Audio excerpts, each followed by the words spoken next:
За тэгэхээр энэ удаагийнхаа бичлэгээр Ninja Assassin гэдэг 2009 онд гарч ирсэн киног танилцуулахаар бэлтгэсэн байна. За энэ кино нь юугаар онцлог вэ гэвэл миний л хувьд 2009 он гэдэг чинь Солонгос дуучин жүжигчид барууны болон Европын кинонуудад нэг хамтарч тоглодгоо байсан үе. Тэгэд Рейн гол дүртэн тогсон гэхээр амар сонирхолтой санагдчихсэн. Өшөө бас миний л хувьд Ninja-тэй кинонуудаас бүх цагийн хамгийн сайн хийгдсэн юм шиг санагддаг. За тэгээд нэлээд цус нүчтэй энэ киног өөр олон юм нуршилгүй хэдүүлээ шууд бичлэг рүү орцгоё.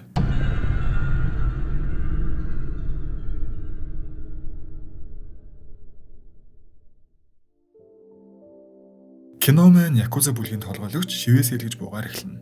Шивээс хийлгэх нь нэлээд л өвдөж байгаа бололтой өвдөхгүй хийгэж дээлгэж уурлах нь тэр. Шивээс хийлгэх төдийхөө өвдөж байгаа бол чи буруу амьдралын замаа сонгосон юм биш үү гэхэд Якузагийн толгойлогч уур нь хөрөлгүй яхав шууд бууга далайн сүрдүүлж эхэлдэг. Энэ үеэр түүнд нэгэн захиа ирэх ба онгойлгож үзэхэд дотор нь хар элснээс өөр зүйл байхгүй байх нь тэр. Үүнийг харсан шивээс чинь шоконд орно. Ийм захиа авсан хэмбугаач удахгүй өгдөг талаараа өгүүлдэг. Өөрөө олон жилийн өмнө яг ийм захиа авсан хүмүүсийн дунд байсан ба тэд бүгдээрээ өгсөн. Тэр ч гэсэн зүрхээс өлбүүлэн өгөх ёстой байсан ч аз олж төрөлтийн гажгаарч гэхүү түүний зүрх нөгөө талдаа байдаг байсны ачаар л амьд үлдсэн тухайгаа ярина. Үүнийгээ сонсоод юу нинжа минжа тэд шоолж инээлгүй яхав. Гэвч энэ нь тийм ч удаан үргэлж ирсэн юм. Хаа нэгтээс гинтл туслахын толгойг тасчихсан тэр. Тэрүүгээр нэг үүмэн болох хэдий ч бүгдийг нь нэг нэгээр нь хороосоор л байдаг.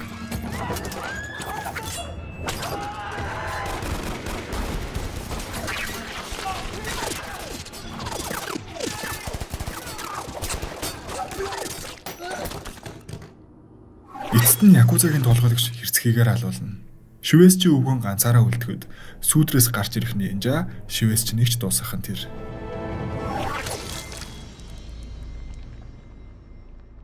Үүний дараа цагдаагийн газар ажилладаг Мика гэх судлаач эмэгтэй дарагдаа юу олж мэдснээ танилцуулна. Үүн дээр Мика дэлхийд нөлөөтэй том улс төрчдийн захиалах даалгавруудыг тусгай бүлэглэлийн хүмүүс хийж байгаа гэх ба энэ бүлэглэл нь Ninja бүлэг юм шиг байна гэх нь тэр. Дарга нь мэдээж үүнд нь итгэхгүй. Юм хөгжсөн ийм орчин үед Ninja нар байна гэж юу ах вэ? Гэвч судалгааныхаа дагуу ямар нэгэн улс төрийн алга болох болгонд 100 паунд алцтай тэнцэх хэмжээний мөнгө үргэлж гүйлгэнд ордог тухайч олсноо хэлдэг. Олон зуун жилийн өмнө орж байсан Озуну клан одоо хүртэл байгаа бол тойлгоно. Озуну кланыг түүх домог мэдээлэл мэдэх тул дарга нь мэдээж мөрлөг эхлүүлэхдээ эргэлзэлгүй яхав.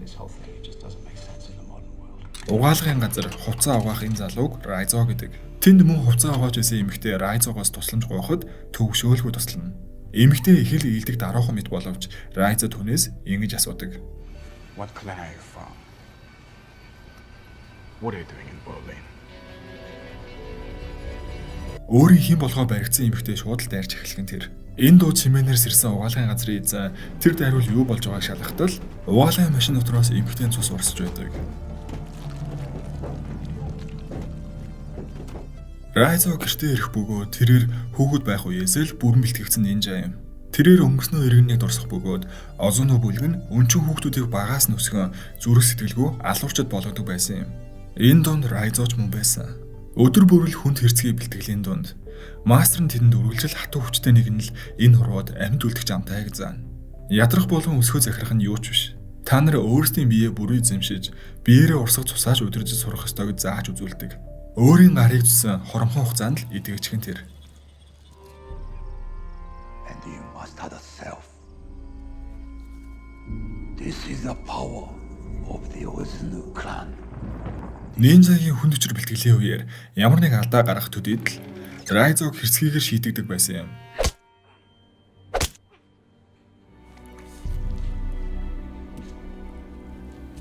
Цус нь урсаж байгаа тэр яаж унтаж амрах вүлээ? Яг энэ үед тэдний бүлгийн эмэгтэй түүний хөлн тос түрхэж шархыг нь идэхэд туслах нь тэр. Тэр охины Кирико гэдэг байлаа.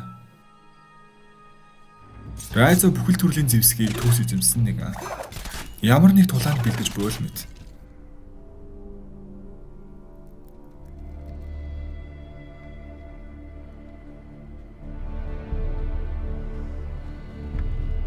Үргэлжил бэлтгэлээ хийсээр.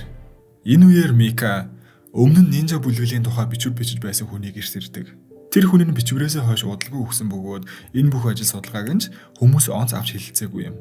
Эхнэр нь нөхрийнхөө амьд байх үеийг ярих ба юунаас ч айдаггүй байсан тэр маань гинтл маш их айц давцсан юм. Гэрт нь сүйдэрч тусгааргүй харуул хамгаалтыг маш өндрөөр хийсэн. Гэсэн ч тэр удалгүй өгсөн талаар ярьдаг. Нөхрийнхөө үлдээсэн судалгааны ажлуудаас Микад өгдөг ба үүн дээрээс нинжа бүлэглэл байдаг нотлогоогч харах бөгөөд дотор нь нэг бичлэг байдаг. Үүн дээр Райзо нэгэн нинжадад тулдаж буйн бичигдэн үлдсэн байв. Энэ үдэж тэр бэлтгэлээ хийсээр л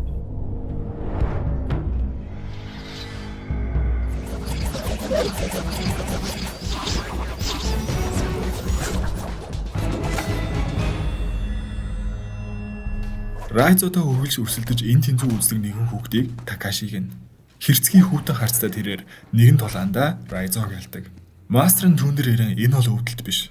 Харин энэ жинхэнэ өвдөлт хэмээн Райзог дотор иргэдэн хавиргуудыг нь суг татчихал мэт. Энэ өвдөлтийг тийсэн маргааш хүртэл амьд байхдаа алгуурыг төндөгдөв. Survive the night.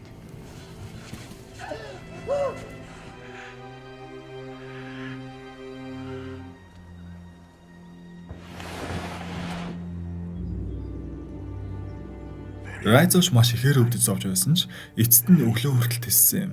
Цаг хугацаа буцаад өнөө үед ирэх бөгөөд Микаг ажиллаа хийж байхад нь нууц албанаас хүн ирж шалгаадаг. Тэднийг нинжа бүлэглэлийн талаар судалж мөшгөж байгааг нь дээрээс нь харж байна гэсэн үг. Нинжа бүлэг нь дэлхийн хамгийн нөлөө бүхий хүмүүсийг хөлсөөр устгадаг тул холбоос үлбэн бүр нэгт байгаа нь зайлшгүй. Райзо хүн ихтэй Берлиний гудмаар алхаж байхдаа мөн л өнгөрснөө иргэн нөрсдөг. Тэднийг баг байхад нь бүх зүйл дүрм журамтай байсан ч Кирико ихэнх зүйлийг өөрийнхөөрөө л хийдэг хүүхэд байсан юм. Энэ нь эрсдэлтэйч өөрийнхөө зүрх сэтгэлийг сонсдог байх нь гоё тухай Райзод үргэлж хэлнэ. Тэд зүрх сэтгэлгүй байхаар бэлтгэдэг байсан тул энэ бүгдийг Райзо тэгж сайн ойлгодоггүй л байлаа. Райзогийн бэлтгэл улам чангарч түүнийг өөрийнх нь хамгийн ихээр найдаг мэдрэхүй болох нүдийг нь хүртэл хааж байгаа тулгуурлаг болсон юм. Огт харахгүйгээр зөвхөн үнэрлэг сонсох мэдрэхүйгээл ашиглан бэлтгэл хийн. Эхлээ хэцүү байсан ч тэр удалгүй хүн дасч эхлэх нь тэр зүрхний цохилтыг сонсон хүний худлаа өнөө хэлж байгаа эсхийг ялгаж чаддаг болсон юм.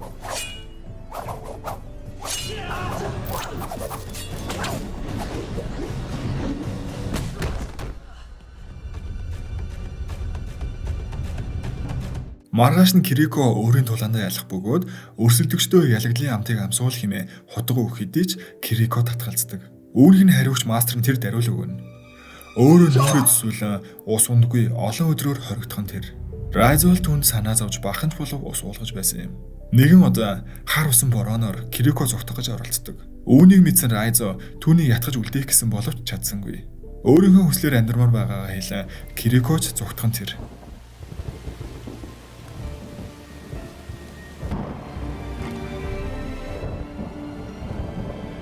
Кирико хичнээн зүгтсэн ч удалгүй баригддаг. Аргачгүй үстэй. Мэдээж ийм хүчтэй бүлэглэлд ийм зүйл тохиолдох нь ямар ч өршөөлгүй. Бүх сурагчдын өмнө ингэж болохгүйг сануулсан Кириког хөнөөсөн юм.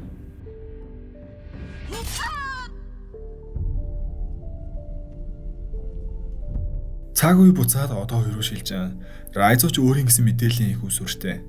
Микагийн зураг болон гэрийн хаягийг олж авах нь тэр. Дарга нь Микаг хайж ирэх бөгөөд тэдний мөрдлөг тийм сайнгуу талаар хэлэн ямар тач ихний ээлжинд өөрийгөө сайн хамгаалаарай л гэж захидаг. Гэсэн ч Мика гэртээ ирэхэд аль үжээ тэр авийн тог нэлэнхүүдээ тасарсан байв. Түүнд с ижигтэй санагдлагүй яах вэ?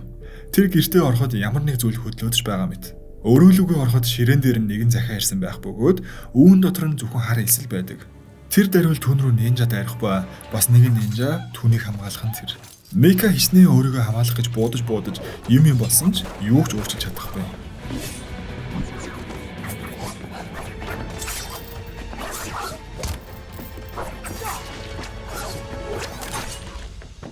Хэсэг тулцсны эцэст хоёр нинжагийн тулгаанч дуусна. Мөн удахгүй араас чинь ахаад ирнэ. Чи зүгтах хэрэгтэй гэж анхааруулдаг. More will come.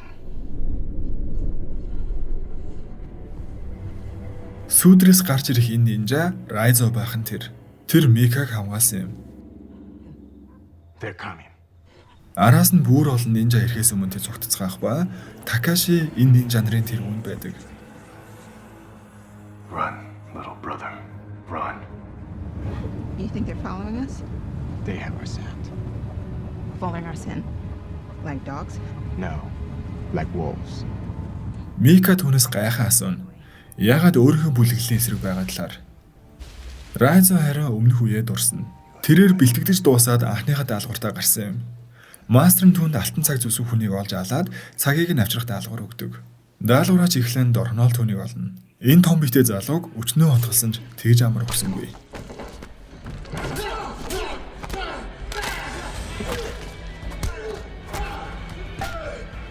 Нилээд удаан үргэлжилсэн хэрцгий тулаанд Райзо ялдаг. Цуснд будагдсан Райзо бүлгийнхэнтэйгээ уулзахад мастер нь түүнд наад цагаа өөртөө хадгаал.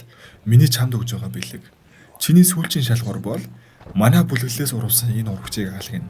Энэ нь түүнд Кириког санагдуулсан учраас юу гэж таатаа санагдах вэ? Райзо үүнд нь эсэргүүцэж шууд л мастер руугаа дайрж бүлгийнхээ эсрэг зогсох нь тэр. Хүүхэд байхаас нь л хичнээн зүрх сэтгэлгүй. Хүүтэнс далуурчин болох гэж бэлтгэсэн ч Кирикогийн ачаар түүний зүрх сэтгэл хизээж алга болоогүй. Хэдий хамгийн шилдэг нь байсан ч түүн рүү ингэж олуулаад дайрахад тэр ч яаж чадахгүй мэдээж. Энэ их дайралтын дараа өндөр барилгаас унсан ч Аазуулж усан сан байж таарснаар тэр амьд гарсан юм. Ингээд л бүлгийнхээ эсрэг тэмцдэг болсон талаараа Микад хэлнэ. Нинжа нар тэднийг үндрээр нь л олно. Чонл мэт. Тийм болохоор тэд хэсэг зогсож усан дороо хувцаа цолдог. Тамхины удаагаар өөрсдийн үндрийг нуун. Мика мөрдөгчтэйгөө холбогдоо бүхэл зүйлийг тайлбарлах бөгөөд Райзо тэдний талд байж Озуно бүлгийг олж илрүүлэхэд туслана гэдэг. Ингээд тэд уулзах хэдийч Райзо нөхцөл байдал нэг л биш байгааг шууд л мэдэрнэ. Why have you done this? Then why? Үүний дараахан тусгаагийн хамт Райзог цахилгаан мороогоогоор зөхөж ухаан алдуулаа барьж хорхон тэр. What are you doing? Микад мэдээж энэ бүхнэн таалагдахгүй. Яг л өөрөөс нь урвсан мэт мэдрэмж авдаг. Гэхдээ мөрдөгчд сонголт байгаагүй юм. Райзог заавал баригч дээрээс тушаал ирсэн гэх нь тэр. Энэ нь түүний шийдвэр байгаагүй бөгөөд тэрч дээр байгаа хүмүүстээ одоо итгэхгүй байгаа талаар хэлээ. Хэрвээ миний тусламж хэрэг гарвал үүнийг идэвхжүүлээрэй хэмээн түүнд байрлал илрүүлэгч өгдөг. Мика Райзогоос уучлал гуйсан ч түүний худлаа яриагүйг мэдж буй Райзо ууралсангүй. Одоо хитрхи оройтсон тэд ийшээ ирж байгаа гэхээс өөрөө бэлдэггүй. Мика үүнийг анхааруулах гэсэн боловч нинжа нар аль хэдийн ирчихсэн байх нь тэр.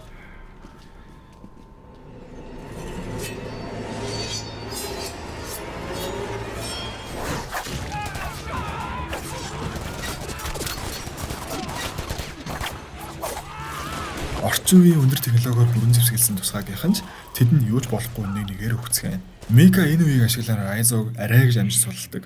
Суллагдсан тэр даруйдаал Микаг машин руугаа зүгтгэх ба өөрөө нинжа нарыг тогтоон үлддэг. Райзо тулдаал тэр олон нинжатай нэгэн зэрэг туллаа. Mic check. Nick Claire. Mickey phone check. Let's do this shit. Little brother.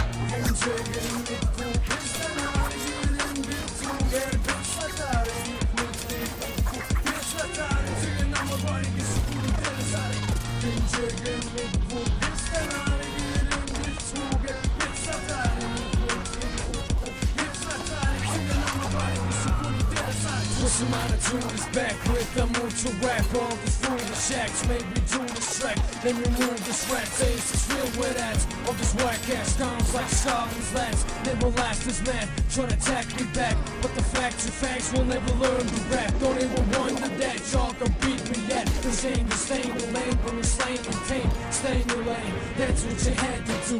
If you knew this, I ain't have to fuck with you. I got few piss hitters trying to beef with me. I got chin killer D, dropping sucker D. I submit was a site that I used to go because of your ponies. And it's a funeral. Fucking to a collabo, but you lose for show. No matter what kind of words you choose to flow. Райзогийн тулаанаас авсан шарах хитрхи их байсан тул цааш өргөжлүүлэгч тэгэлгүй болох юм. Мика гарч ирэн түүнийг аврах нь тэр. Райзо эмнэлэг явахгүй гэсээр ухаан алдах бөгөөд ухаан алдсан Райзог түр хорогдох газар авчирна. Мика түүний амийг аварсанд баярлснаа илэрхийлэн мөн уучлалт гуйх ба мөрдөгчийн түүнд өгсөн байршил илрүүлэгчийг асаахан тэр. Удалгүй нинжа нарт ирж Райзог аваад явуулгүй яах вэ? Тусгай албаныхан ирэх үед аль үжээ Райзог аваад явсан гээд ганцхан Мика сууж байна. They took him 10 minutes ago. He's gone. Райзо барьцаанд явах үеэрээ өөрийнхөө биеийг эмчилж байдаг. Мастерынхаа зааснаар. Мастер нь түүнээс уучлалт гуйх юм бол чамааг өшөөе гэсэн ч Райзо мэдээж татгалздаг. Бүлэглэлийн нэр хүндийг ихээр унгаж ичгүртэй байдалд оруулсан чамайг алах болно л гэм. For 1,000 years. Хамгийн ихээр өвтгөж зовоодог техникээр Райзог тамалсан ч Райзо түүнийг их өгшөрчээ гэж үгээр идэх нь улам л урлуулдаг. Ингээд түүнийг яг алахын өмнө Райзо цусаар ханиалах үед түүний биедэх байршил илрүүлэгч гарч ирэх нь тэр. Түүнийг дагаад тусгайгийн албаныхаа тэр чигтээ ирсэн байдаг. Нинжа нараас байршлын даваатай тул энэ удаа тусгайгийнхаа хамаагүй илүү тултална. Мика Райзогт суллаа. Бүлэглэлийг бүрэн устгахад тэр туслахаасаар аргагүй тул тулдгаар дутагш орхон тэр. Такаши буюу дараагийн Озуно бүлгийн ахлагч болох тэрээр Райзото энэ тэнцүү нэг юм.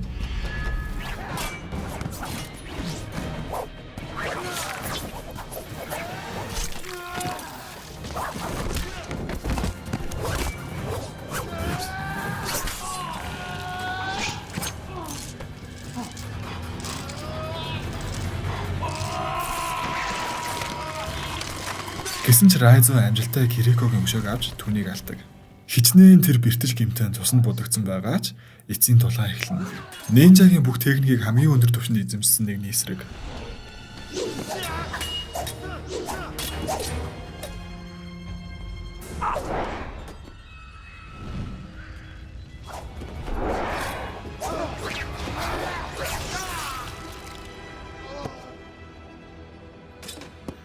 Тэдний тулаан хэсэг өрнөө Райзогийг алах гэж байхад Мика орж ирэн зогсоох ба үүний хариуд түүний зүрхийг сүлбэхэн тэр. Үүнээс болж ууралж галзуурах шахсан Райзо биеэ улам л илүү захирч өөрийн мастраа юу ч үгүй алж хаян тулааныг дуусгадаг.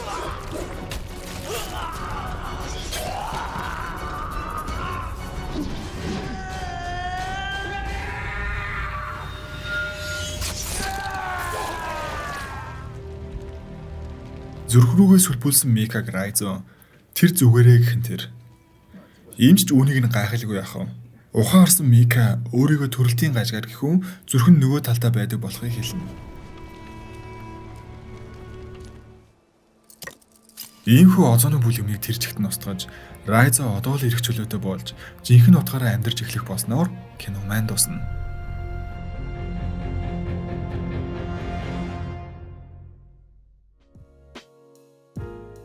Энэ удаагийн бичлэг маань энэ үрээ дуусч байна. Бичлэг маань таалагдсан бол та лайк болон subscribe дарахаа бити мартаарай. Ингээд дараагийн бичлэгээр уулзтлаа. Түр баяртай.